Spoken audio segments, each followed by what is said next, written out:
Hello friends, welcome back to my channel SSA Cooking World.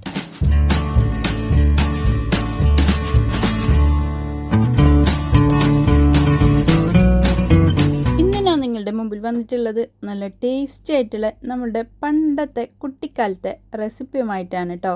തേങ്ങ മിഠായി, coconut barfi എന്നൊക്കെ പറയും ഇതിനെ. ഇത് എത്ര പേരുടെ ഫേവറേറ്റ് ആണെന്ന് ഒന്ന് കമൻറ്റ് ചെയ്യാൻ മറക്കല്ലേ. റെസിപ്പിയിലിട്ട് കിടക്കുന്നതിന് മുമ്പായി നമ്മളുടെ ഈ ചാനൽ ഇതുവരെ സബ്സ്ക്രൈബ് ചെയ്യാതെയാണ് ഏതെങ്കിലും കൂട്ടുകാർ എവിടെയെങ്കിലും കണ്ടുകൊണ്ടിരിക്കുന്നുണ്ടെങ്കിൽ ഒന്ന് പോയി സബ്സ്ക്രൈബ് ചെയ്യാനും കൂടെയുള്ള കുഞ്ഞു ബെൽ ബട്ടൺ ഒന്ന് പ്രസ് ചെയ്ത് സപ്പോർട്ട് ചെയ്യാനും മറക്കല്ലേ.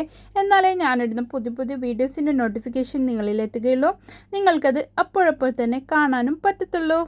ഇതെൻ്റെ സബ്സ്ക്രൈബർ ഒരാൾ പറഞ്ഞിട്ട് ഉണ്ടാക്കുന്നുള്ള റെക്കമെൻഡഡ് വീഡിയോ ആണ് കേട്ടോ. അവർക്ക് വേണ്ടിയിട്ട് ഞാൻ സമർപ്പിക്കുന്നു. അപ്പോൾ റെസിപ്പിയിലോട്ട് കിടക്കാം.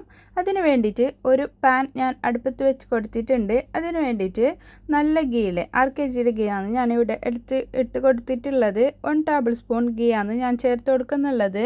അതിലേക്ക് 2 കപ്പ് തേങ്ങയാണ് ഞാൻ ചിരവിയ തേങ്ങ അതിനെ മിക്സിൻ്റെ ജാറിലിട്ടിട്ട് ഒന്ന് ക്രഷ് ചെയ്തെടുത്തിട്ടുണ്ട്. ഒന്ന് പൊടിഞ്ഞ് കിട്ടാൻ വേണ്ടിയിട്ട് നല്ല നൈസായിട്ട് ചെറുവിയെടുക്കുന്നുണ്ടെങ്കിൽ അത് മാത്രം അങ്ങനെ തന്നെ ചെറുവിയെടുത്താലും മതി. ഇല്ലെങ്കിൽ നമ്മൾക്ക് ചിരട്ട വിട്ട് കിട്ടിയിട്ടാകുമ്പോൾ അതിൻ്റെ അടിഭാഗം മറ്റേ കറുത്ത കളർ ആയിട്ട് ബ്രൗൺ കളർ ഉണ്ടാവില്ലേ, അതിനെ ഒന്ന് കത്തിയോട് ചിരണ്ടി എടുത്തിട്ടായിട്ട് നമുക്ക് അതിനെ മിക്സിൻ്റെ ജാറിലിട്ടിട്ട് ഒന്ന് ക്രഷ് ചെയ്തെടുത്താലും മതി. അപ്പോഴത്തേനും നല്ല നൈസായിട്ട് നല്ല വെള്ള കളറിലായിട്ട് തന്നെ കിട്ടും. ഞാനിത് ചിരവി എടുത്തതാണ്. അതുകൊണ്ട് കുറച്ച് കറുപ്പ് കളറുണ്ട്. അത് കുഴപ്പമില്ല, നമ്മൾ വീട്ടിൽ തന്നെ നമുക്ക് തന്നെ കഴിക്കാൻ ഉണ്ടാക്കുന്നില്ലേ, അതുകൊണ്ട് അത്ര വലിയ കുഴപ്പമൊന്നുമില്ല. ഇത് നല്ലോണം ബ്രൗൺ കളറായിട്ട് ഗോൾഡൻ ബ്രൗൺ കളറായിട്ട് വഴറ്റിയെടുക്കേണ്ടെന്ന് ആവശ്യമില്ല. ഒന്ന് ഇതായി കിട്ടിയാൽ മതി. എന്താണെന്ന് പറഞ്ഞാൽ ഇത് കുറച്ച് സൂക്ഷിക്കുന്നുണ്ടെങ്കിൽ അത് കേടുവരാതിരിക്കാൻ വേണ്ടിയിട്ടാണ് ഇതിനെ നെയ്യിലിട്ടിട്ട് ഒന്ന് വഴറ്റിയെടുക്കുന്നുള്ളത്. ഇതിലേക്ക് ഞാനിപ്പോൾ ചേർത്ത് കൊടുത്തിട്ടുള്ളത് ഷുഗറാണ്.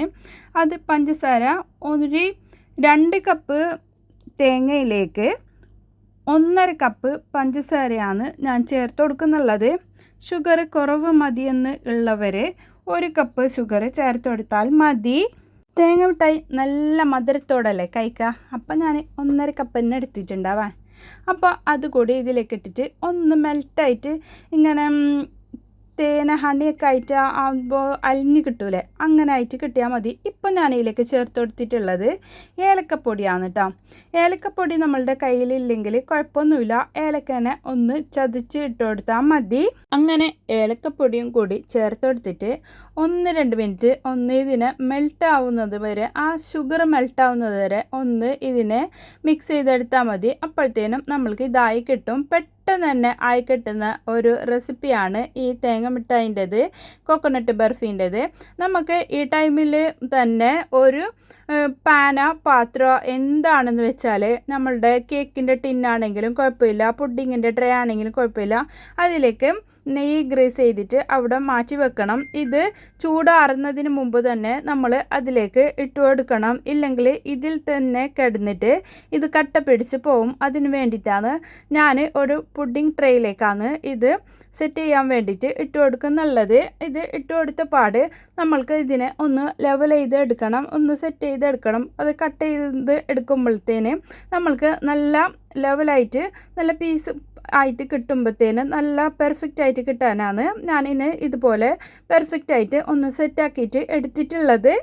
സ്പൂണ് വെച്ചിട്ടോ അല്ലെങ്കിൽ ഗ്ലാസ് വെച്ചിട്ടോ, നമ്മളുടെ സ്റ്റീലിൻ്റെ ഗ്ലാസ്സൊക്കെ ഉണ്ടാവില്ലേ, അതൊക്കെ വെച്ചിട്ടോ ഒന്ന് ഇങ്ങനെ ഉറപ്പിൽ ഇങ്ങനെ ചെയ്ത് കൊടുത്താൽ മതി. അതിനുശേഷം നമ്മൾക്ക് അത് തണുക്കുന്നതിന് മുമ്പ് തന്നെ ഇങ്ങനെ മുറിവിട്ട് കൊടുക്കണം. തണുത്ത് കഴിഞ്ഞെങ്കിൽ ഇത് കട്ട് ചെയ്തെടുക്കാൻ കുറച്ച് പാടായിരിക്കും.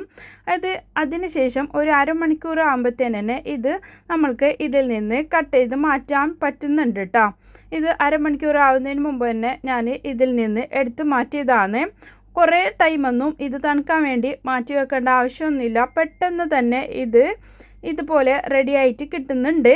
അപ്പോൾ തേങ്ങ മിഠായി അതുപോലെ തന്നെ കോക്കനട്ട് ബർഫി നമ്മൾക്ക് കഴിക്കാനൊക്കെ പൂതിയാവുന്നുണ്ടെങ്കിൽ എളുപ്പത്തിൽ തന്നെ വീട്ടിൽ തന്നെ ഉണ്ടാക്കാൻ പറ്റുന്ന ഒരു റെസിപ്പി കൂടിയാണ്. അതുപോലെ തന്നെ നമ്മളുടെ പണ്ട് കാലത്തൊക്കെ നൊസ്റ്റാൾജിയ ആയിട്ടുള്ള ഒരു റെസിപ്പി കൂടിയാണ് ഇത്. എൻ്റെയൊക്കെ ഇപ്പോഴും ഫേവറേറ്റ് ആയിട്ടുള്ള ഒരു റെസിപ്പിയാണ് ഈ തേങ്ങ മിഠായിൻ്റെത്, കോക്കനട്ട് ബർഫീൻ്റെത്.